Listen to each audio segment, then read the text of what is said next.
Magalang. Ano ba ang magalang? Ano ang nais nitong ipakahulugan? Ito ba ay pagsasabi lamang ng opo sa nakatatanda gaya sa mga lola at lolo? Ang paggalang ba ay nakikita lamang sa pagmamano? Ano ba ang tunay na sinisimbolo nito? Ang paggalang ay matamang pakikinig at pagtrato sa paraang kaibig-ibig. Ang paggalang ay pagtanggap sa kaibahan at pagkilala sa iba't ibang mga katangian.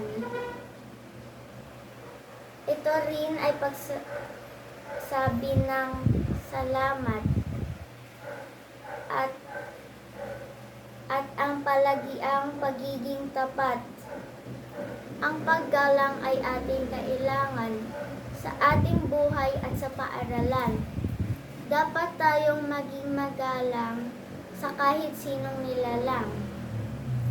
Kaya sa tuwin na ay ipakita ang paggalang, gawing masaya ang ating pamayanan. Dahil kung ating iginagalang ang bawat tao, tayo'y magniningning tulad ng mahalagang bato.